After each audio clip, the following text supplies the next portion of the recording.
కనీసం ఏమైంది అన్న ఆలోచన లేకుండా ఆ మనిషిని లాగేసి పక్కన వేసేశారట. లాగి పడేసి పక్కన పడేసి ఈ కాన్వాయ్ ఇలాగే వెళ్ళిపోయిందట. అసలు మానవత్వం అన్న పదానికి మీకు అర్థమే తెలియదా?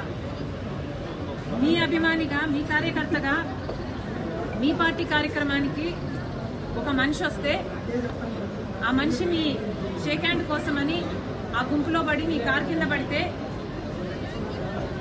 కార్ కింద పడిన వాడిని అలాగే ఈడ్చుకుంటూ టైర్ కిందనే, అది కూడా మెడ ప్రాంతంలో, హెడ్ అండ్ నెక్ ఈ ప్రాంతంలోనే కనిపిస్తుంది ఆ వీడియోలో. అయితే ఈడ్చుకుంటూ వెళ్ళి తీరా చుట్టుపక్కల వాళ్ళు ఆపమంటే ఆపి ఆ మనిషి కనీసం ఏమయ్యాడు, ఎలా ఉన్నాడు, ఆ మనిషి పరిస్థితి ఏమిటి అని కూడా ఎవరూ పట్టించుకోకుండా పక్కకు లాగి పడేస్తే ఈ కాన్వాయ్ అలాగే వెళ్ళిపోయిందట.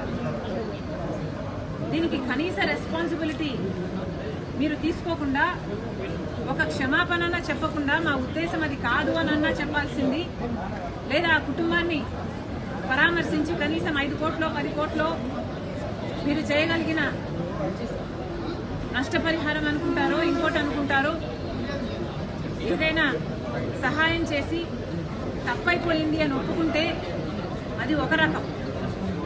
అలా కాకుండా పర్మిషన్లన్నీ ఉల్లంఘించి ఒక బెట్టింగ్ చేసిన వాడి విగ్రహానికి ఆవిష్కరణ అంటూ జగన్మోహన్ రెడ్డి గారు వెళ్ళడము, అది కూడా 100 మందితో వెళ్ళాలి అంటే 1000 మందితో బల ప్రదర్శన చేయటము, దాంట్లో ఒక దుర్ఘటన జరిగితే దానికి మళ్ళీ ఒక కనీస రిమోర్స్ లేకుండా, ఒక అపాలజీ లేకుండా మళ్ళీ దాన్ని కప్పిపుచ్చుకునే ప్రయత్నం. అసలు దేవుడు ఉన్నాడు, చూస్తున్నాడు. మీకు ఏదైనా పాప భీతి అన్నది ఏదైనా ఇంకా మిగులుందా?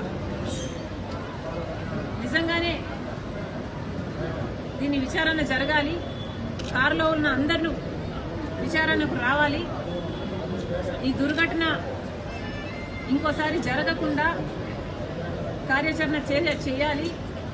అంతేకాదు జగన్మోహన్ రెడ్డి గారు ఇటీవల కాలంలో ఏ కార్యక్రమం చేసినా కూడా అదొక బల ప్రదర్శనే.